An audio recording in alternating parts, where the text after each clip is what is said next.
Isa na namang insidente ng panghaharas ng China ang naranasan ng resupply mission ng Pilipinas malapit po sa Pag-asa Island.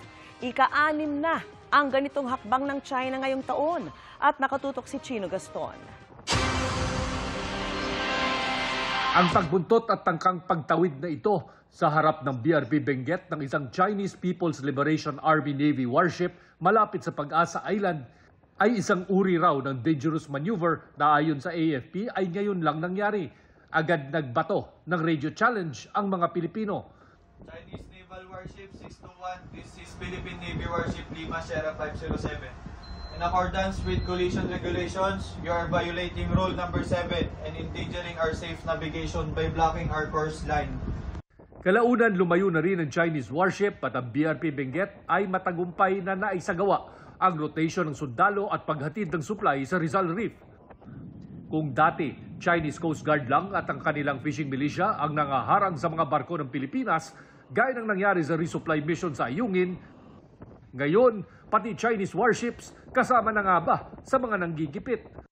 2020 pa huling nagkaroon ng insidente ang Philippine at Chinese Navy nang itinutok umano ng Chinese warship ang gun targeting device sa BRP Conrado Yap malapit sa Malampaya Gas-to-Power Project.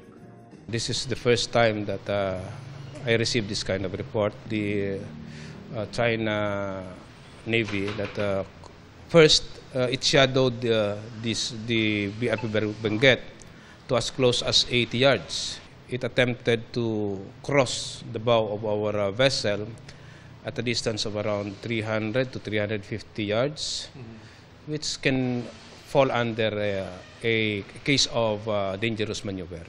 Ayon sa ilang eksperto, ang ginawa ng Chinese Navy ay isang mensahe hindi lamang sa Pilipinas, kundi maging sa Amerika. It is not only, in a way, challenging the Philippines, it's also sending a message to the United States. Hindi kami takot sa inyo, we are willing to escalate it, and we are not intimidated by your mutual defense treaty with the United States.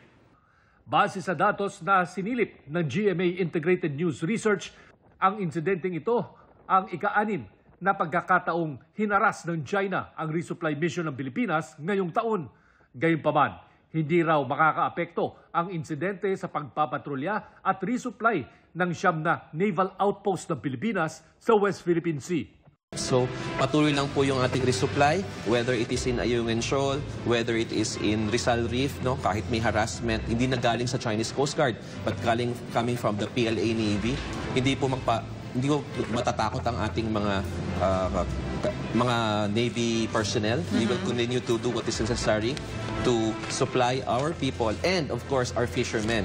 Pinawi rin ng National Task Force of the West Philippine Sea ang pangamba ng mga Pilipinong mangingisda. Patuloy daw na magbabantay ang Coast Guard at paghahatid ng tulong ng BFAR sa mga Pilipinong mangingisda sa West Philippine Sea man o sa may Baho de Masinloc. Para sa GMA Integrated News, Chino Gaston nakatutok, 24 oras. Mga kapuso, kasama nyo kami 24 oras. Mag-subscribe sa GMA Integrated News sa YouTube. Sa mga kapuso abroad, bisitahin ang GMA Pinoy TV at www.gmanews.tv.